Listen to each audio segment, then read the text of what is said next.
नमस्कार दोस्तों, NDTV India पर आप देख रहे हैं रफ्तार रिपोर्टेड। मैं आपका होस्ट शम्स हाजिर हूं ऑटो जगत की सारी हलचल लेकर।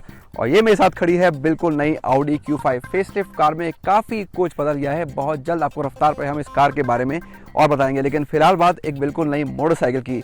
डुकाटी ने बिल्कुल नई मॉन्स्टर अब भारतीय बाजार में पेश कर दी है और हमने की इसकी टेस्ट राइड, वो भी एक फॉर्मूला 1 ट्रैक पे। प्रीतम पहुंचे बोथ इंटरनेशनल सर्किट।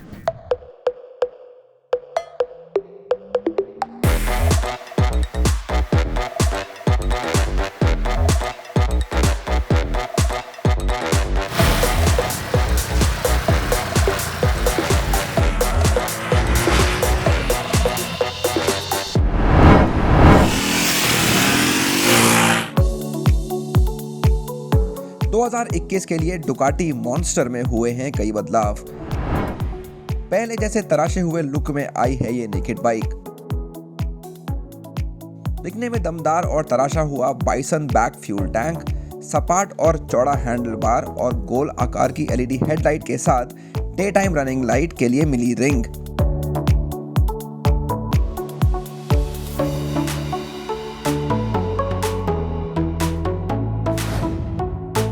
के इर्द गिर्द लगाए गए अगले इंडिकेटर्स दिखने में बहुत अच्छे लगते हैं। और हाँ, अब बाइक को ट्रेडमार्क स्टील ट्रेलिस फ्रेम भी नहीं मिली है। इसकी जगह नई मॉन्स्टर को एल्यूमिनियम फ्रेम मिला है, जो पानीगाले V4 सुपर बाइक से लिया गया है। क्योंकि इंजन बाइक के स्ट्रक्चर का हिस्सा बन गया है, तो यहाँ नया स्विंग आर्म और मोनोशॉक भी दिया गया है।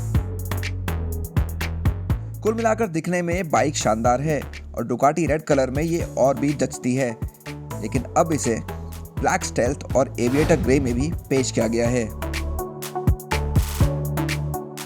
मॉन्स्टर के टॉप मॉडल को हेडलाइट के ऊपर फ्लाई स्क्रीन के साथ पिछली सीट के लिए काउल भी दिया गया है।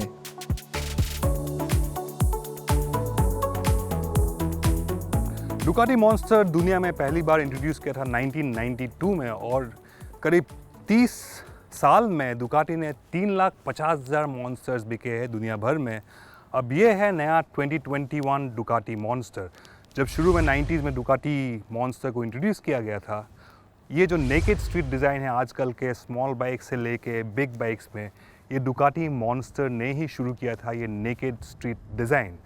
ये बेसिकली एक स्पोर्ट बाइक है, फेयरिंग निकाला गया है, फ्रेम एक्सपोज है, इंजन एक्सपोज है, लेकिन अभी तक डुकाटी मॉन्स्टर का एक सिग्नेचर डिज़ाइन था स्टील ट्रेलिस फ्रेम जो एक्सपोज था। नया मॉन्स्टर में एल्यूमिनियम फ्रेम दिया गया है, लेकिन ये डिज़ाइन के तौर पर नहीं। ये वाला एल्यूमिनियम फ्रेम पानीगाले V4 से इंस्पायर्ड है। ये पूरे 4.5 किलो वज़न में लाइट है पुरानी स्टील ट्रेलिस फ्रेम से। इंजन इसका 2 किलो 600 ग्राम लाइट है। ओवरऑल नया मॉन्स्टर करीब 18 किलो लाइटर है आउटगोइंग डुकाटी मॉन्स्टर 821 से। स्टीयरिंग के दायरे को कम किया गया है और इसकी पिछली सब frame glass fibre reinforce polymer की बनी है, जो पहले से मजबूत बताई जा रही है।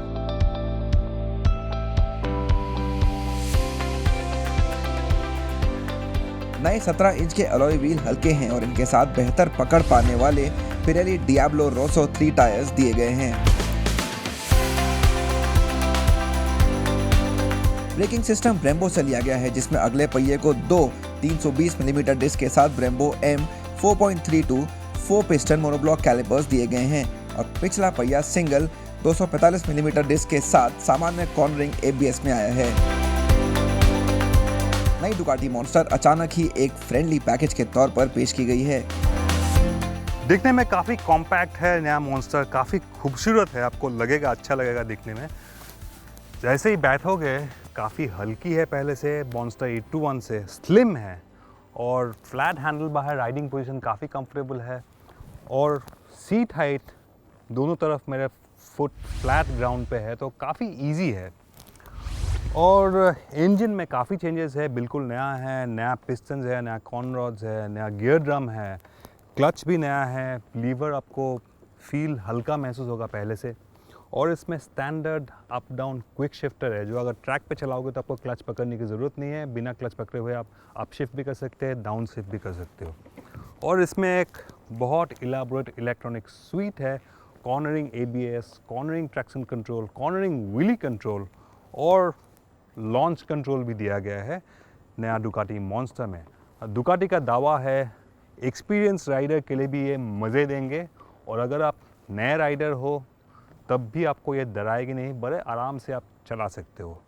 तो देखना ये है कि ये दावा कितना सही है, मज़ा आता है, या अगर आप नए राइडर हो तो क्या आप आराम से इसको चला सकते हैं।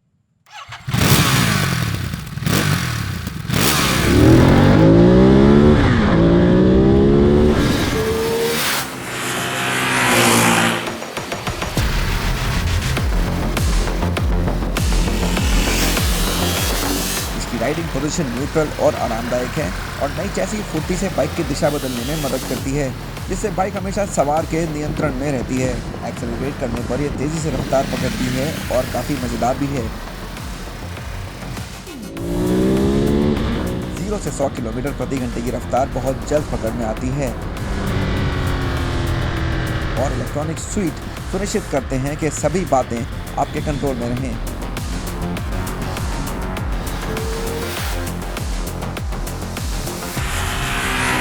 बुट इंटरनेशनल सर्किट के पहले मोड पर मॉन्स्टर की बेहतरीन हैंडलिंग का अंदाजा हो जाता है। पिरेली डियाब्लो रोसो 3 टायर्स बेहतरीन पकड़ देते हैं और फुर्तीली चैसी के हिसाब से ये बहुत बेहतर है।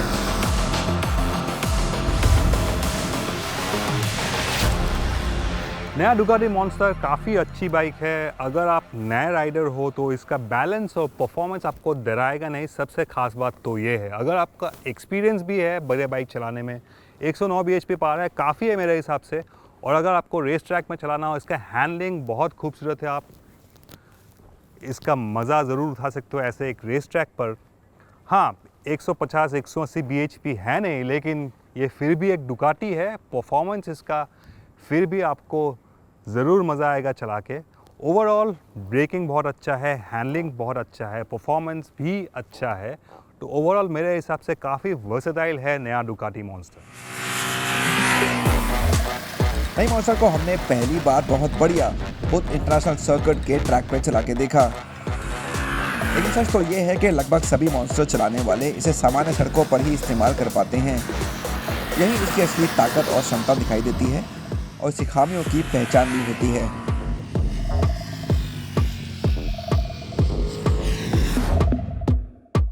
बाइक की कीमत 11 लाख रुपए से कम में शुरू हो जाती है। नई मॉन्स्टर का मुकाबला ट्रायम्फ स्ट्रीट ट्रिपल RS से है और यहाँ इन दोनों की तुलना करना काफ़ी दिलचस्प होगा और ये बताने की ज़रूरत नहीं कि इसमें भी बहुत मज़ा आएगा।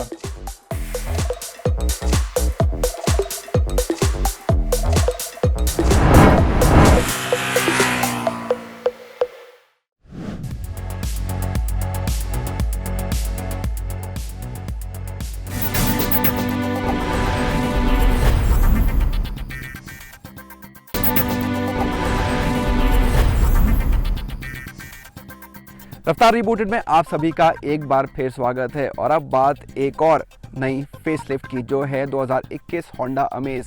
कंपनी ने हाल ही में इसे बाजार में पेश किया है और एक कई सारे बदलावों के साथ आई है। मैंने की इस कार की टेस्ट ड्राइव। अमेज काफ़ी समय से बाजार में होंडा की सबसे ज़्यादा बिकने वाली कार रही है। पहली बार देश में लॉन्च होने के बाद से अब तक इसकी 4.5 लाख से ज़्यादा यूनिट्स की बिक्री हो चुकी है। जापानी कार कंपनी ने कुछ साल पहले सब कॉम्पैक्ट सेडान की एक नई पीढ़ी पेश की थी और अब इसे एक फेसलिफ्ट दिया गया है। ये बाहर की तरफ और कैबिन में कई बदलावों के साथ आया है। तो अगर आप प्री फेसलिफ्ट कार से कंपेयर करें तो अमेज का चेहरा काफ़ी बदल गया है। बिल्कुल नई ग्रिल है, 2 नए पतले हॉरिजॉन्टल स्लैट्स हैं, ज़्यादा क्रोम है और अगर आप मेरी माने तो ये होंडा के परिवार का हिस्सा ज़्यादा लगती है पहले के मुकाबले।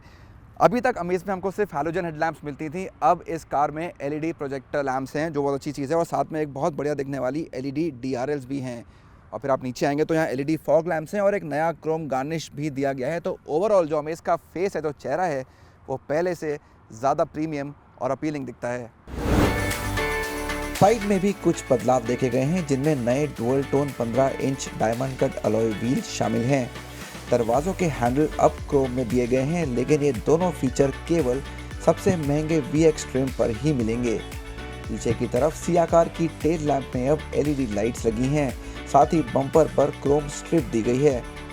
कुल मिलाकर अब आप एक नए मीटियोरॉयड ग्रे सहित कार पर 5 रंगों में से चुन सकते हैं। कैबिन में स्टीयरिंग व्हील, डैशबोर्ड और दरवाजों पर एक नया सिल्वर गार्निश आपका स्वागत करता है। अपहोल्स्ट्री पर नया स्टिचिंग पैटर्न भी मौजूद है और फ्रंट मैप लैम्प भी नए हैं। इसके अलावा काफ़ी हद तक कैबिन अमेज का पहले जैसा ही है। 7 इंच की टच स्क्रीन है, डिजिपैड 2.0 पहले भी देख चुके हैं। शायद क्लैरिटी या रिस्पांस के मामले में सेगमेंट में सबसे बेस्ट नहीं है, लेकिन फिर भी इसमें आपको एंड्रॉयड ऑटो और एप्पल कारप्ले कनेक्टिविटी मिल जाती है। मुझे यहाँ पे इसका इंस्ट्रूमेंट क्लस्टर बहुत अच्छा लगा, काफ़ी प्रीमियम दिखता है। इसके बावजूद कि ये लार्जली एनालॉग है, 2 बड़ी एनालॉग डायल्स हैं, बीच में एक पतली लंबी स्क्रीन है जो आपको कई सारी इन्फॉर्मेशन देती है, लेकिन एक प्रीमियम एहसास देता है आपको ये इंस्ट्रूमेंट क्लस्टर। और ओवरऑल जो हमेशा कैबिन है वो स्टोरेज के मामले में काफ़ी अच्छा है, तो मुझे हमेशा वो बात पसंद आई है इस कार के बारे में। तो अगर आप सीट्स के बीच में देखें या दरवाज़ों में देखें तो बहुत सारी जगह हैं छोटी छोटी आपके फ़ोन या पर्स या और सामान रखने के लिए, तो वो मुझे इस कार के बारे में हमेशा पसंद आया है। आगे की रो में बकेट सीटें अच्छा आराम देती हैं। Automatic climate control, start stop button, rear parking camera और वॉइस कमांड केवल सबसे महंगे VX ट्रिम पर ही उपलब्ध हैं, जबकि satin silver finish, height adjustable driver seat और ऑडियो के लिए स्टीयरिंग माउंटेड कंट्रोल केवल बेस E ट्रिम से गायब हैं। हालांकि अमेज अभी भी एक कनेक्टेड कार नहीं है और यहाँ नई सिटी की तरह एलेक्सा रिमोट कनेक्टिविटी नहीं दी गई है। जगह की बात करें तो अमेज की पिछली सीट हमेशा से बढ़िया रही है। आर्मरेस्ट काफ़ी काम का है, लेकिन यहाँ अभी भी कोई AC वेंट नहीं है और मुझे लगता है ये एक बड़ी कमी है। 420 लीटर का बूट स्पेस पहले जैसा ही है। सड़क पर अमेज शानदार दिखती है। होंडा पहले की तरह कार को पेट्रोल और डीजल दोनों इंजन के साथ पेश कर रही है और दोनों को मैनुअल और CVT विकल्प मिले हैं। तो मैं अमेज के सबसे ताकतवर वर्जन की ड्राइव कर रहा हूँ। ये है मैनुअल डीजल इंजन के साथ, सबसे ज़्यादा ताकत देता है 99 bhp। CVT में ताकत थोड़ी कम हो जाती है और पेट्रोल में तो इससे कम है ही। लेकिन यही नहीं, इसका टॉर्क भी सबसे अच्छा है, क्योंकि CVT का टॉर्क भी कम है और पेट्रोल का भी इससे कम है। तो चलाने के मामले में अगर आपको ड्राइविंग का अच्छा एहसास चाहिए तो ये डीजल मैनुअल ही आपके पास बेस्ट ऑप्शन है अमेज में। और यही नहीं, इसका माइलेज भी सबसे ज़्यादा है सारे वर्जन्स में, करीब 25 किलोमीटर पर लीटर। इसको कंपेयर करें डीजल CVT या पेट्रोल के मॉडल से तो उन सबका माइलेज इससे कम है। तो साफ है कि पेट्रोल की ऊंची कीमतों के बीच डीजल CVT का काम है आपको शहरी भीड़ भाड़ में एक परेशानी मुक्त ड्राइव देना। हालांकि कंपनी इसे मिड एज ट्रिम के साथ भी पेश कर सकती थी, क्योंकि VX ट्रिम काफ़ी महंगा है। होंडा ने इस डीजल इंजन के NVH स्तरों में तेज़ी से सुधार किया है, लेकिन अभी भी कुछ गुंजाइश है। दूसरी ओर 1.2 लीटर 4 सिलेंडर पेट्रोल मैनुअल और CVT दोनों पर 89 bhp बनाता है, जबकि 110 Nm टॉर्क मिलता है। डीजल के उलट पेट्रोल CVT में ज़्यादा आकर्षक ड्राइव देने के लिए पैडल शिफ्ट भी दिए गए हैं। वहीं क्रूज कंट्रोल केवल कार के मैनुअल वेरिएंट्स पर ही मिलेगा। अमेज राइड और हैंडलिंग का एक बढ़िया कॉम्बिनेशन आपको देना जारी रखती है। काफ़ी स्टेबल होकर चलती है सड़क के ऊपर। इसका एरोडायनामिक शेप भी काफ़ी काम आता है सब कॉम्पैक्ट सेडान सेगमेंट में, तो आपको उससे कोई शिकायत नहीं होती है। अच्छे से लग के अच्छे पकड़ के चलती है सड़क के ऊपर। और सस्पेंशन की बात करें तो उसकी भी ट्यूनिंग अच्छी तरह से की गई है। तो अगर आप गड्ढों के ऊपर से निकलते हैं या स्पीड ब्रेकर आते हैं या बम्प्स आते हैं, पॉटहोल्स आते हैं, तो उसमें आपको ज़्यादा शिकायत नहीं होगी इस गाड़ी के सस्पेंशन से। तो कुल मिलाकर ये लगता है कि इसको भारतीय सड़कों के कंडीशंस के हिसाब से तैयार किया गया है। अमेज में 2 एयरबैग्स, ABS के साथ EBD और Isofix child seat mounts standard हैं। होंडा ने कार को 6,32,000 रुपये की शुरुआती कीमत पर लॉन्च किया है, जबकि टॉप पेट्रोल CVT की कीमत है 9,05,000 रुपये। सभी कीमतें एक शोरूम। डीजल रेंज मैनुअल के लिए 8,86,000 रुपये से शुरू होती है और अकेला CVT आपको 11.5 लाख रुपए का पड़ेगा। अब इसका मुकाबला बाजार में मारुति डिजायर और Hyundai Aura जैसी कारों से होता है। पहली सिर्फ पेट्रोल वेरिएंट्स के साथ आती है, जिनकी कीमत 5,98,000 और 9,02,000 रुपये के बीच है। और अब पेट्रोल की कीमतें 5,99,000 से लेकर 8,32,000 रुपये तक हैं, जबकि डीजल की कीमत है 7,91,000 और 9,36,000 के बीच। इसका मतलब है कि अपने सेगमेंट में दूसरी कारों की तुलना में अमेज कुछ महंगी है, जो इस सेगमेंट के हिसाब से बिल्कुल आदर्श नहीं। हालांकि कुल मिलाकर एक अच्छी दिखने वाली कार अब पहले से ज़्यादा प्रीमियम महसूस होती है।